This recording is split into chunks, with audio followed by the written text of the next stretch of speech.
धुळ्यातील SSVPS कॉलेजचे माजी प्राचार्य स्वर्गीय तात्यासाहेब यांना भावपूर्ण श्रद्धांजली वाहण्यासाठी महाविद्यालय सभागृहात श्रद्धांजली सभेचं आयोजन करण्यात आलं होतं।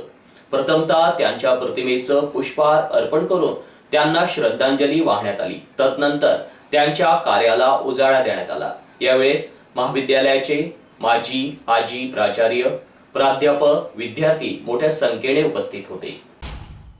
याप्रसंगी ST पाटील DDC बँक संचालक, राजू भाऊसार उद्योजक, संभाजी राजपूत धुळे तालुका मार्केट कमिटी संचालक, डॉक्टर उदय खैरनार, पत्रकार किशोर वर्षीकर, श्याम बडगुजर, दिनेश पाटील क्रीडा संचालक, उत्तर महाराष्ट्र विद्यापीठ, डॉक्टर राजू पातुळकर, डॉक्टर सुनील चौधरी व कुटुंबीय, डॉक्टर तुषार पाटील, डॉक्टर अविनाश पाटील, डॉक्टर दीपाली पाटील आदी मान्यवर उपस्थित होते।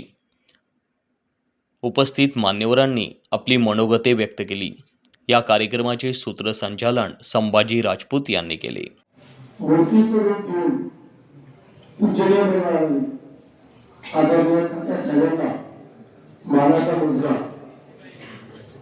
आयुष्यात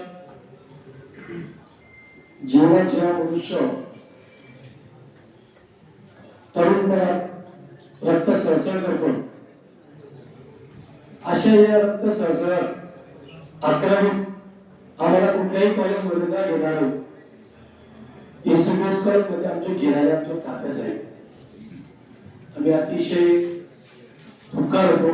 आता आमचं वय 58 माझं, मला वयाच्या 40व्या वर्षानंतर कळायला लागलं की तात्यासाहेब जे सांगायचे ते बरोबर होतं आणि तात्यासाहेबांनी जे सांगितलं त्यांच्या पावलावर पाऊल ठेवून त्यांनी दिलेल्या आदेशावरून मी आज 35 व्यवसायाचा मालक आहे। आता संभाजी राजपूत यांनी सांगितलं की कॉलेजच्या समोर मी दुकान लावलं होतं जनरल स्टोअरचं टिकली वागणीचं, त्याचं उद्घाटन सुद्धा तात्यासाहेबांनीच केलं होतं। आणि दुसरी गोष्ट, ते दुकान लावण्यासाठी सुद्धा पैसे तात्यासाहेबांनीच दिले होते।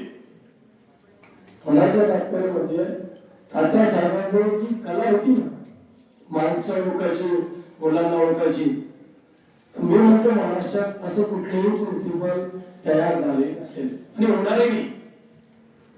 त्यांचा दरबार म्हटला महात्माने जेव्हा बाहेर निघतो ना तर पूर्ण ग्राउंड पूर्ण एकदम शुकशुकाट होतं आणि रेस्टिकेट म्हणजे मी सुद्धा 3 वेळा रेस्टिकेट झालोय, पण आमच्याकडे कला माहिती होती बरं का।